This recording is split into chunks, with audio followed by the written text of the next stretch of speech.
चला, आज इलेक्ट्रॉनिक्सच्या दुनियेतलं एक खूप मोठं रहस्य उलगडूया. एक असं छोटंसं स्विच ज्यावर आपलं अख्खं आधुनिक जग चालतं. कधी विचार केलाय की आपल्या हातातल्या स्मार्टफोनमध्ये त्या इवल्याशा चिपमध्ये अब्जावधी स्विचेस असतात? ते नक्की कसे काम करतात? बरं, हेच ते रहस्य आहे ज्याचा आपण आजच्या ह्या विश्लेषणात पर्दाफाश करणार आहोत. तर आपली गोष्ट सुरू होते 2 प्रकारच्या सेमीकंडक्टर्सपासून. हेच आपले बिल्डिंग ब्लॉक्स आहेत. हे 2 खास पदार्थ असं समजा की आपल्या या कथेचे मुख्य हिरो आहेत आणि त्यांना समजून घेतल्याशिवाय पुढे जाताच येणार नाही. आता हे खास पदार्थ बनवण्यासाठी एका प्रक्रियेचा वापर केला जातो. तिला म्हणतात डोपिंग. डोपिंग म्हणजे काय? तर सरळ सोप्या भाषेत सांगायचं तर एका शुद्ध सेमीकंडक्टरमध्ये आपण मुद्दामहून थोडी अशुद्धता मिसळतो आणि ह्या एका छोट्याशा बदलामुळे त्याचे पूर्ण गुणधर्मच बदलून जातात आणि आपल्याला मिळतात 2 अगदी वेगळे पदार्थ. एक आहे एन टाईप आणि दुसरा पी टाईप. बरं, आता ही गंमत बघा. जेव्हा आपण शुद्ध सेमीकंडक्टरमध्ये आर्सेनिकसारखा पदार्थ मिसळतो ज्याच्याकडे 5 व्हॅलेन्स इलेक्ट्रॉन्स असतात, तेव्हा काय होतं? 4 इलेक्ट्रॉन तर बंध तयार करतात, पण 1 इलेक्ट्रॉन तो एकटा उरतो. हा अतिरिक्त इलेक्ट्रॉन म्हणजे निगेटिव्ह चार्ज. म्हणूनच याला म्हणतात एन टाईप म्हणजेच निगेटिव्ह टाईप. आणि याच्या अगदी उलट जेव्हा आपण बोरॉनसारखा पदार्थ मिसळतो ज्याच्याकडे फक्त 3च इलेक्ट्रॉन आहेत, तेव्हा एक जागा रिकामी राहते, हो ना? या रिकाम्या जागेलाच होल म्हणतात आणि ही जागा पॉझिटिव्ह चार्जसारखी वागते, म्हणून याला म्हणतात पी टाईप म्हणजेच पॉझिटिव्ह टाईप. आहे की नाही सोपं? ओके, तर आता आपल्याकडे 2 वेगवेगळे खेळाडू तयार आहेत. एक एन टाईप आणि दुसरा पी टाईप. पण खरी जादू, खरं नाट्य तेव्हा सुरू होतं जेव्हा हे दोघं भेटतात, म्हणजे जेव्हा आपण त्यांना एकत्र आणतो. ज्या क्षणाला हे 2 पदार्थ एकमेकांना स्पर्श करतात ना, तिथे एक भन्नाट गोष्ट घडते. एन साईडचे जे अतिरिक्त इलेक्ट्रॉन्स आहेत ते अक्षरशः धावत सुटतात. कुठे? तर पी साईडच्या रिकाम्या जागा म्हणजे होल्स भरण्यासाठी. या धावपळीत जंक्शनच्या अगदी जवळ एक असा भाग तयार होतो जो आता पूर्णपणे रिकामा झालाय. म्हणजे तिथे आता ना मोकळे इलेक्ट्रॉन्स आहेत ना होल्स. आणि याच रिकाम्या क्षेत्राला आपण म्हणतो डिप्लिशन रिजन किंवा मराठीत अवक्षय क्षेत्र. पण थांबा, ह्या प्रक्रियेचा एक साईड इफेक्ट पण आहे, म्हणजे एक अनपेक्षित परिणाम. ह्या दोघांना जोडल्यामुळे त्यांच्या जंक्शनवर नैसर्गिकरित्या एक अडथळा, एक भिंत उभी राहते. हे जे डिप्लिशन रिजन आहे ना, ते एका अदृश्य भिंतीसारखं काम करतं. ही भिंत आपोआप तयार होते आणि आता ती कोणत्याही नवीन इलेक्ट्रॉनला पलीकडे जाऊ देत नाही. म्हणजे काय? तर तिने इलेक्ट्रॉनचा प्रवाहच थांबवलाय. त्यामुळे नैसर्गिकरित्या यातून कोणताही करंट वाहू शकत नाही. आता प्रत्येक भिंतीला जशी काहीतरी ताकद असते, तशीच या अदृश्य भिंतीलाही आहे. ही भिंत ओलांडण्यासाठी किंवा तिला तोडून करंटचा प्रवाह पुन्हा सुरू करण्यासाठी आपल्याला बाहेरून एक किमान ऊर्जा, एक किमान व्होल्टेज लावावं लागतं. आणि याच किमान व्होल्टेजला म्हणतात बॅरियर पोटेन्शियल. आणि इलेक्ट्रॉनिक्समध्ये सगळ्यात जास्त वापरल्या जाणाऱ्या सिलिकॉनसाठी ही किंमत आहे 0.7 व्होल्ट. हा आकडा लक्षात ठेवा, खूप महत्वाचा आहे.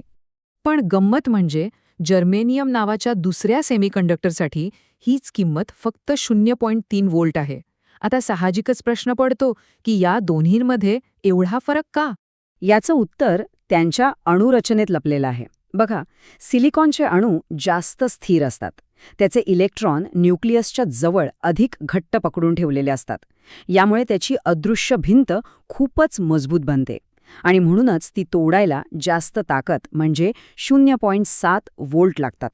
या उलट जर्मेनियमचे अणू थोडे कमी स्थिर असतात. त्यामुळे त्याची भिंत थोडी कमकुवत असते आणि ती फक्त 0.3 व्होल्टमध्येच तुटते. तर आता आपल्यासमोर ही अदृश्य भिंत उभी आहे. हा एक अडथळा आहे. पण चांगली बातमी ही आहे की या भिंतीवर आपण नियंत्रण मिळवू शकतो आणि तेही एका खास तंत्राने, ज्याला म्हणतात बायसिंग. बायसिंग म्हणजे काय? तर एकदम सोपं आहे. आपण बाहेरून एक बॅटरी किंवा व्होल्टेज लावून ह्या अदृश्य भिंतीला आपल्या मनाप्रमाणे नियंत्रित करतो. म्हणजे एकतर आपण तिला लहान करून नाहीसं करू शकतो किंवा तिला अजून मोठं आणि अजून मजबूत बनवू शकतो. आणि हे नियंत्रण आपण 2 प्रकारे करू शकतो. एक आहे फॉरवर्ड बायसिंग. यात आपण भिंतीची रुंदी कमी करतो आणि करंटला वाहू देतो, म्हणजे स्विच ऑन करतो. आणि दुसरा आहे रिव्हर्स बायसिंग. यात आपण भिंत अजून रुंद करतो आणि करंटला पूर्णपणे थांबवतो, म्हणजे स्विच ऑफ करतो. आणि हेच ते ऑन आणि ऑफ ज्यावर संपूर्ण डिजिटल जग उभं आहे. तर फॉरवर्ड बायसिंगमध्ये काय होतं, आपण पी साईडला बॅटरीच्या पॉझिटिव्ह टोकाशी आणि एन साईडला निगेटिव्ह टोकाशी जोडतो.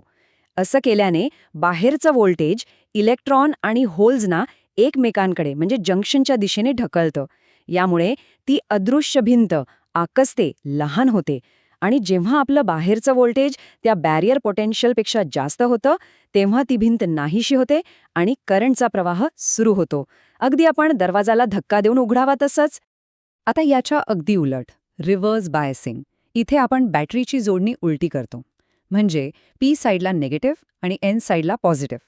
यामुळे काय होतं, इलेक्ट्रॉन आणि होल्स जंक्शनपासून दूर विरुद्ध दिशेने खेचले जातात आणि याचा परिणाम, ती अदृश्य भिंत अजून रुंद, अजून मजबूत होते आणि करंट तो पूर्णपणे थांबतो.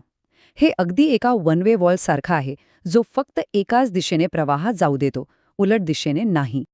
आणि आता आपण आपल्या या विश्लेषणाच्या सर्वात महत्त्वाच्या टप्प्यावर आलो आहोत. हे साधंसं ऑन आणि ऑफ करण्याचं तंत्रज्ञान हाच आपल्या आधुनिक इलेक्ट्रॉनिक्सचा पाया कसा आहे ते पाहूया. तर लक्षात घेण्यासारखी सर्वात मोठी गोष्ट ही आहे की डिजिटल जगातला प्रत्येक 1 आणि 0 म्हणजेच बायनरी कोड, तो दुसरं तिसरं काही नसून याच पीएन जंक्शनची अवस्था आहे. जेव्हा स्विच ऑन असतो म्हणजे फॉरवर्ड बायसिंग, तेव्हा तो असतो 1 आणि जेव्हा स्विच ऑफ असतो म्हणजे रिव्हर्स बायसिंग, तेव्हा तो असतो 0. बस, इतकं सोपं आहे. याचाच अर्थ आपल्या आजूबाजूला दिसणारं प्रत्येक इलेक्ट्रॉनिक उपकरण, प्रत्येक ट्रान्झिस्टर, प्रत्येक डायोड, आपल्या फोनमधली, कम्प्युटरमधली प्रत्येक इंटिग्रेटेड सर्किट चिप, या सगळ्यांचा आत्मा, या सगळ्यांचा पाया हे एक छोटंसं पीएन जंक्शन आहे.